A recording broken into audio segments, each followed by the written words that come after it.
শ্রীমদ্ ভাগবতে বলা হয়েছে, यस्यास्ति भक्तिर्भगवत्य किंचन सर्वैर्गुणैस्तत्र समासते सुराः हरावभक्तस्य कुतो महद्गुणा मनोरथेनासति धावतो वहिः।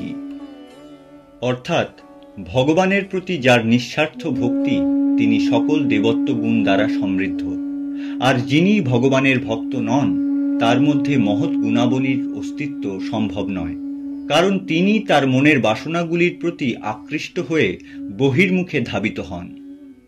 দয়া, করুণা, ক্ষমা, অহিংসা, বিবেক, নির্লোভ, বৈরাগ্য ইত্যাদি হল সেই অনিবার্য গুণ যেগুলির মাধ্যমে মানুষ মানবিকতাকে অবলম্বন করে ভগবানকে লাভ করতে পারে। ভগবানের প্রতি নিঃস্বার্থ ভক্তির দ্বারা অর্জুনের মানবতারূপী অমূল্য ধনের প্রাপ্তি ঘটে, কিন্তু ভোগ্য বস্তুর প্রতি দুর্যোধনের লোভ তার মন এবং বুদ্ধিকে ঈর্ষা, নির্মমতা, হিংসা, অন্যায় ইত্যাদি দ্বারা পূর্ণ করে তোলে।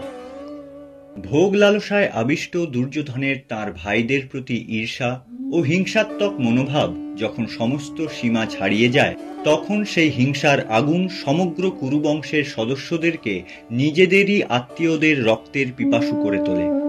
এর দ্বারা বোঝা যায় যে মানুষের মনে লালসা, ঈর্ষা, হিংসার মতো অপগুণগুলি চূড়ান্ত রূপ ধারণ করলে তা পরিস্থিতিকে কিভাবে নারকীয় করে তুলতে পারে, যার প্রভাবে মানুষ নিজের আপনজনের প্রাণ নিতেও রাজি হয়ে যায়।